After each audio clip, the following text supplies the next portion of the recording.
May 7, 2012. We're in front of the Justice Building. How are you doing today? Doing good, thank you. Would you like to be interviewed? Yes. Wonderful. And what's your name? Sally Brooks. Sally, you were watching, as a spectator, a leave to appeal hearing today. Yes. What did you think about it? It was very interesting, and one of the things that came out was that the applicant for the appeal actually stood up and said, "I've said it all in writing, and that's what I need it evaluated on, because all the facts were already there." And it made me realise we go through this big rigmarole in court where we stand up, especially as self-represented litigants. We don't know how the process works or goes. But really, when you go into a hearing, it should all have been put in writing. All the facts, all the argument, everything. The only thing you need to bring in an oral argument is something that you've left out or forgotten. And even then, I would say to somebody, you bring it in as a preliminary motion, and again you try and put it in writing, because when you're self-represented, it's so hard to think on your feet, especially when you're up against lawyers who will throw out this law and that law, and their agenda is to confuse and undermine. So I would say to everybody, make sure, especially when it's something like Court of Appeal, do all your research when you're putting your documents together. Yes. Because by the time you're actually in that hearing, it's pretty much too late. And what I have found out that is also shocking is that they're not recorded. There's no stenographer, there's no audio recording of the appeal court decisions, which I find unsatisfactory, because it's described as a court of record. Yes. So if nobody's recording it, what sort of court of record is it? Yes.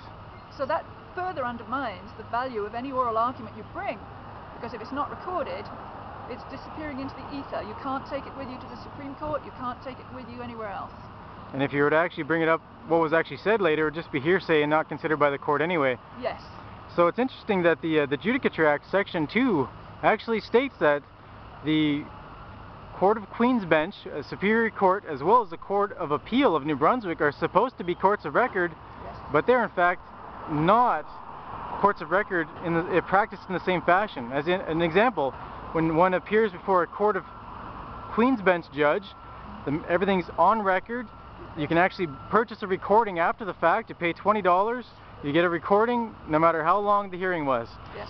Now in Court of Appeal, they do not provide that same benefit, which is interesting. So it almost comes down to, why say anything at all? And really, when it comes to court matters, it's about preparation, preparation, preparation. Yes. And when you have the opportunity beforehand, you can think about things, choose your words carefully. You get a chance to research all the authorities that back up your legal position, and you can really carefully think out your wording, because when you're actually at a hearing and you're expected to speak on your feet, so to speak, when you're a self-represented individual, you don't have the language skills that a trained lawyer does, and if you misspeak something, that could be held against you. Yes, yes. So it's actually a benefit for leave to appeal, or even before the Court of Appeal, to spend a lot of time preparing really well documented, presented, written argument, and then rely on that. And if the court has any questions, they have the opportunity at the oral hearing to ask any questions for clarification, and then that's it. Yes. So it actually seems to be to the benefit of a self-represented individual just to rely on written submissions. Yes, and I would urge people in those written submissions to remind judges that they have a legislated obligation under an Act of Parliament to pay judicial notice to applicable laws relating to the issue before the bench, and they are not doing that in the courts that I've been in. Yes. You should not have to plead special arguments for laws that the judge knows are applicable, particularly the Charter, particularly Acts of Parliament that protect your rights. And one of the things that judicial notice must be paid to is the Charter, which says under Section 15(1), you as a self-represented litigant are entitled to equality in and before the law and to equal benefit and protection of the law. Yes. And that means a judge has to allow for the fact that you are not a trained and qualified lawyer and you're not playing on an equal playing field. So they have to give you some latitude to make mistakes, but it's not happening in this province. the Canadian Judicial Council has even released a pamphlet regarding just that topic, where self-represented litigants are supposed to be afforded some extra leeway. Yes. Because they're unfamiliar with the practice, the procedures, the documentation, and even the language. So judges should be considering that. Yes, they should. They absolutely should. Okay, anything further you'd like to provide in closing regarding the topic of relying on written submissions at court hearings? I would really stress that self-represented litigants must use case law, because case law, i.e. cases that have gone before and decisions that have been made, are as important as actual legislation. Yes. Because once a judge has made the decision, that becomes common law and accepted practice and the precedent that must be followed. So for you to support your own argument, you must do some research on case law, and just even Google the subject matter or go to Canley. You will find case law. That's C-A-N-L-I-I, yes. Canley.ca, or is it Canley.com? I think it's, I don't know, I just type in Canley. Canley, yeah. I'm at a loss myself, but we'll put the link in the description of the video so people can go find that. And one thing people don't realize as well is that not all case law is equal. Yes. And what people have to realize is that there is persuasive precedent, there is binding precedent. And the difference is that if one is before a Court of Queen's Bench judge in a civil matter, and one is relying on another decision from another judge of the same jurisdiction, so another Court of Queen's Bench judge, that's considered a persuasive precedent, that the judge is persuaded by it, but the judge can differ in opinion because they're at the same level. Yes. The difference is that if they actually bring binding precedent, which is to go up to the next higher level court, which if up higher from Court of Queen's Bench would be Court of Appeal of New Brunswick, and higher than that is the Supreme Court of Canada. Yes. So whenever you can pull out these really trump Supreme Court of Canada decisions, that is binding precedent, and the judge basically has to find in your favor unless there's something wrong. Yes. Procedurally. And generally, when you Google a particular issue, you will often find papers by professors or authorities, and look for those, because generally they will have footnotes with all the applicable case law. So that will be a kind of speedy way for you to get apprised of the applicable case law for the issue you're looking into. The other thing as well is Supreme Court decisions, they're not brief.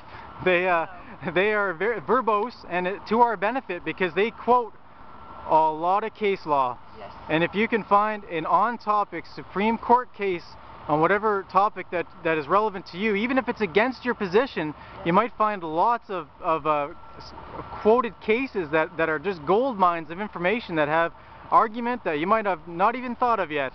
Absolutely. That is to your benefit. Yes. Alright, so again it comes down to preparation, and providing well-written, well-researched submissions is to your benefit, and you can actually point to a superior court at some later time. If one has to appeal the decision, you can point to the words and say, look, I said it right here in my submission, the court acknowledged reading my submissions, and they should have known. Yes. So what's wrong here? And whenever one is actually going for leave to appeal, or what's interesting is what the leave to appeal judge is considering is there a conflicting decision between lower courts and the decision being appealed? And the second thing they're considering is, was the lower court's decision wrong in the opinion of the leave to appeal judge's mind? And the third thing is, if the matter has larger importance than the immediate issues between the parties, which means if someone's charter rights have been violated or there's larger societal issues, then leave to appeal should be granted. Yes. And yes. So basic things like that are necessary to learn to properly pursue leave to appeal. And thank you for taking the time to share your thoughts with us. Any final thoughts on the topic of leave to appeal? No, just an argument should really just be what would persuade a reasonable person to agree that's the right thing to do. So I'm interested to see the outcome of today's hearing, because I'm losing all my faith in the justice system in New Brunswick. So the justice system should stand up at attention and do what we've been sold that they do. Yes. As in, there's lots of great written, I'm not sure what to call it. Basically, we have an idea of how the justice system is supposed to work, and when they're not doing that, then we're being robbed of our ability to receive justice. Yes, we are. And that can only happen so long before the public realizes it and they lose their credibility. Yes. So credibility is very important, because once we lose our faith in the system, it falls apart. It does indeed. Stand up and speak. Defend yourselves. Thank you, Sally. My pleasure. Have a great day. It's Justice Done Dirt Cheap. This is May 7, 2012 at the Justice Building. Thank you.